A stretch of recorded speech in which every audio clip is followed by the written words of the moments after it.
Hello friends, ನವಚೇತನ enterprise ಹೊಸ ration ಕಾರ್ಡ್ಗೆ ಅರ್ಜಿ ಪ್ರಾರಂಭವಾಗಿದೆ. ಯಾವ ಡಿಸ್ಟಿಕ್ ಅವರು ಅಂತ ಹೇಳಿದರೆ 3 ಡಿವಿಷನ್ ಮಾಡಿದ್ದಾರೆ ರೇಷನ್ ಕಾರ್ಡಲ್ಲಿ. Bengaluru division, Mysuru division, Kalaburagi division wise. ಇದರಲ್ಲಿ ದಾವಣಗೆರೆ, ಸೆಂಟ್ರಲ್ ಕರ್ನಾಟಕ ಏನು ಬರುತ್ತೆ ಅದೆಲ್ಲ ಇದು ಬರುತ್ತೆ. ಇದು ಆಫೀಸರ್ ಯೂಸ್ ಅಂತ, ಇದು ಡಿಪಾರ್ಟ್ಮೆಂಟ್ ಲಾಗಿನ್ನು, ಇದು ಪಬ್ಲಿಕ್ ಲಾಗಿನ್ನು. ನೇರವಾಗಿ ನೀವೇ ಅರ್ಜಿ ಹಾಕ್ಬೋದು. ಬಯೋಮೆಟ್ರಿಕ್ ಇರೋದಿಲ್ಲ, ಹಾಗಾಗಿ ಗ್ರಾಮವನ್ಗಷ್ಟೇ ಕೊಟ್ಟಿದ್ದಾರೆ ಕರೆಕ್ಷನ್ ಮಾಡಲಿಕ್ಕೆ. ವಸ್ತುಕ್ಕೆ ಕಸ್ಟಮರ್ದು ಅಪ್ಲೈ ಮಾಡ್ಬೋದು, ಆದರೆ ಬಯೋಮೆಟ್ರಿಕ್ ಇರೋಲ್ಲ. ಓಪನ್ ಸೈಟಲ್ಲಿ ಇರುತ್ತೆ, ಆದರೆ ಬರೋದಿಲ್ಲ.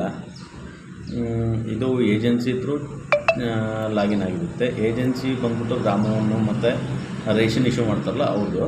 ಅವರಲ್ಲಿ ರೇಷನ್ ಇಶ್ಯೂ ಮಾಡೋರ ಹತ್ರ ಸೇರ್ಪಡೆ ಆಗಿರ್ಬೋದು, ಹೊಸ ಕಾರ್ಡಿಗಾಗಿರ್ಬೋದು ಇರೋದಿಲ್ಲ. ಗ್ರಾಮವನ್ ಲಾಗಿನ್ಗೆ ಹೋಗಬೇಕು, ಗ್ರಾಮವನ್ ಕರ್ನಾಟಕವನ್ಗೆ.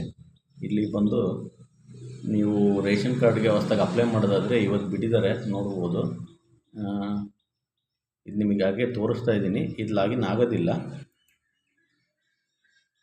ಈ ಥರ ಹೊಸ ರೇಷನ್ ಕಾರ್ಡ್ಗೆ ಬಂದಿದೆ.